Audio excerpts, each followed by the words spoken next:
Hola estudiosos, vamos a ver hoy el movimiento de un proyectil y también el movimiento eh, con velocidades relativas eh, que tiene movimiento, por ejemplo, de los aviones o de un nadador cuando se tira y hay corriente. O sea, es bastante interesante.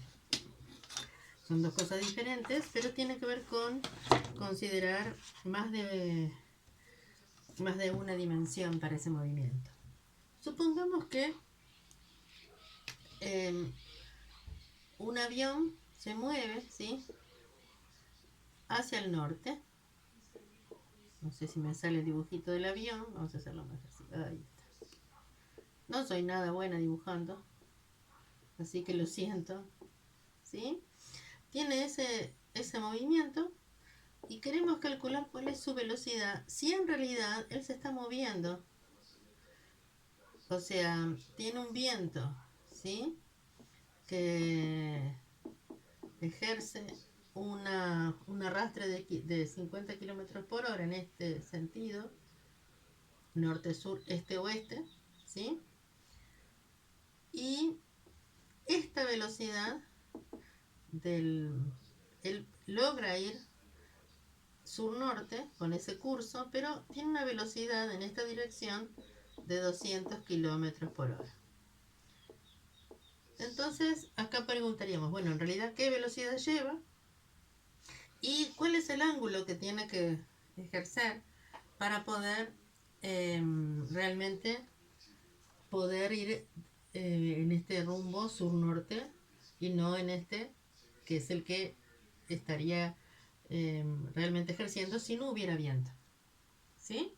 Si no hubiera ese viento, sería así. Entonces, si uno ve este triángulo, este es un triángulo rectángulo. Por lo tanto, este cuadrado, el cuadrado de esta velocidad más el cuadrado de esta velocidad nos daría el cuadrado de esta velocidad por Pitágoras. Así que 200 al cuadrado sería esta velocidad que quiero hallar b. Acá vamos a ponerle velocidad al norte y esta velocidad en el aire y esta velocidad del viento. O sea, en el aire sin movimiento sería esta velocidad. Entonces vale la velocidad hacia el norte, ¿sí? Al cuadrado más la velocidad del viento al cuadrado. O sea, que la que nos interesa, que es la velocidad, una B corta minúscula, la velocidad hacia el norte sería la raíz cuadrada de 200 al cuadrado más, sí, perdón, menos, ¿sí? Porque pasa para el otro miembro, 50 al cuadrado.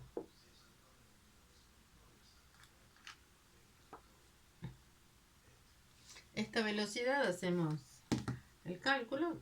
¿Cómo se hace? 200x a la 2 más 50x a la 2 igual, y a eso le hacemos la raíz. 206. No, me equivoqué, acá es menos. Si no, no podía ser mayor, porque fíjense que este vector es más corto que este. Por eso me di cuenta que había errado en algo al hacer el cálculo. ¿Por qué es menos? Porque esto es lo que despejo, así que este término pasa, resta en el otro término. Así que vamos de nuevo. 200x a la 2 menos 50x a la 2. Ahora sí.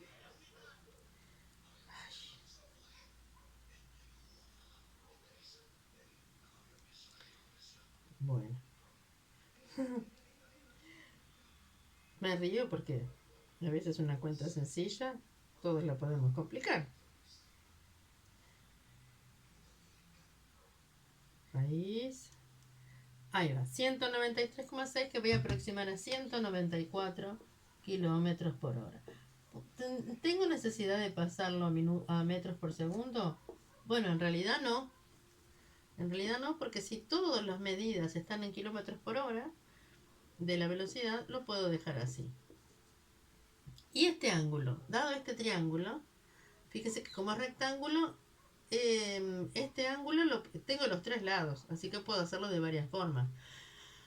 En general yo prefiero, cuando tengo un ejercicio con datos originales y datos que los calculé, prefiero siempre hallar los nuevos datos a partir de los datos originales, no de los ya calculados. Porque si cometí un error acá, arrastro el error. Es un consejo que les doy. O sea, si tengo datos originales con los que puedo hallar lo que me están pidiendo luego, siempre parto de los datos originales. Que en este triángulo serían la hipotenusa y el cateto opuesto al ángulo. Entonces, el seno de tita de ese ángulo va a ser cateto opuesto sobre hipotenusa, que en este caso es 50 dividido 200.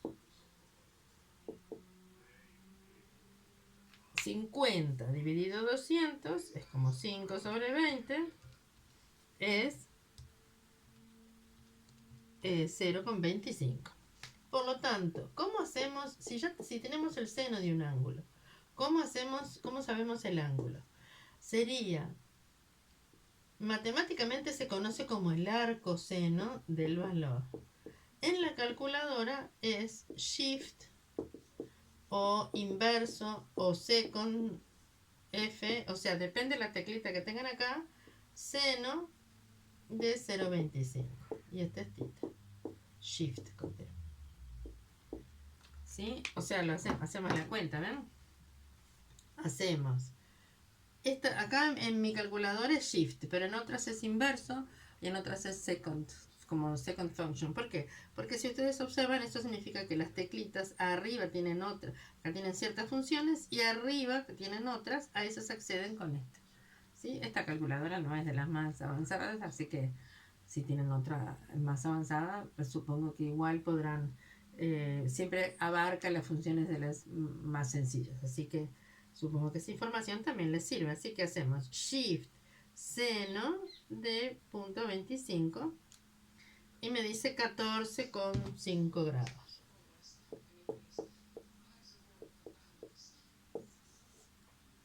Así que esto es un ejercicio donde la suma o la velocidad final tiene que ver con otras velocidades que se aplican en el mismo cuerpo, ¿sí? Y entonces es como un movimiento relativo. También tiene que ver con lo de desde dónde estoy observando al objeto moverse, porque no es lo mismo. Un observador de tierra seguramente ve que se mueve con respecto al viento así, pero si hubiera algo que está moviéndose con la misma velocidad que el viento, ¿sí? Vería moverse esto inclinado. O sea que lo que importa acá es que la velocidad que lleva realmente no se debe solo a la que ejerce el motor, sino también a la que ejerce el motor y la del viento sumadas vectorialmente. Bueno, dicho esto, que hay varios, hay otros ejercicios que tienen que ver con eh, nadadores que se tiran y entonces la corriente los alcanza y ahí cuál es la velocidad que realmente tiene, pero eso es más o menos lo mismo siempre. ¿Qué pasa con movimiento en dos dimensiones? Y específicamente vamos a ver proyectiles. Un proyectil tiene una trayectoria, ¿sí? La trayectoria completa, si tiramos un proyectil, va a ser una parábola, ¿sí? Simétrica. Si lo tiramos, ahí está, una parábola simétrica. Lo voy a hacer de un trazo solo porque es mejor. Ahí está. Va a depender, el movimiento que haga va a depender de la velocidad inicial, ¿verdad? De cuán importante es esta velocidad y con qué ángulo, tita o alfa, como quieran, se ejerce esta velocidad. Entonces vamos a tener en cuenta lo siguiente. Esta velocidad B. Si tiro algo, si tiro un proyectil, ¿sí? Si han jugado Angry Birds, se darán cuenta que todo ese juego en realidad es bastante bueno jugar a eso para este tema, porque cuando uno juega varias veces e intenta distintos tiros, se da cuenta de la relación que tiene entre tirar con una velocidad grande, que eso significa, bueno, generar una cantidad de movimiento importante con el resorte y entonces así la velocidad tiene un mayor módulo, Y también tiene que ver con el ángulo. El ángulo con el que tiramos va a tener que ver con el alcance, con hasta dónde llega, con dónde le pega al objeto que es el blanco. Así que yo recomiendo jugar un rato para tener como una memoria de varias formas de comenzar el tiro. También si es algo que, por ejemplo, están parados acá y simplemente tiran, bueno, sería la mitad del movimiento. ¿Qué características tiene el movimiento de un proyectil? Va a tener, fíjense que tienen en X y en Y, ¿sí? En estos dos sentidos, en estas dos direcciones, mejor dicho, y van a tener un movimiento en X que va a ser así, siempre igual, porque una vez que lo tiran no hay ninguna otra fuerza ejercida. Por supuesto que puede haber, por ejemplo, un viento, un rozamiento, puede haber otras cosas, pero si solo consideramos el movimiento del proyectil, donde la única fuerza que actúa es la aceleración, la fuerza gravitatoria, entonces podemos descomponerlo fácilmente en dos tipos de movimiento. En X va a ser un movimiento rectilíneo uniforme y en Y va a ser movimiento rectilíneo uniformemente variado. Cuando sube se va a desacelerar y cuando baja se va a acelerar y la aceleración vale G, ¿sí? 9,8 metros por segundo cuadrado y es negativa porque siempre va en sentido hacia abajo. Muy bien, entonces, ¿qué podemos saber? Podemos saber que la velocidad en X, si acá lo descomponemos así, la velocidad en X no va a variar en todo el movimiento. La Bx es una constante, ¿sí? Siempre vale lo mismo en todo el movimiento. Más o menos está por allí. Muy bien.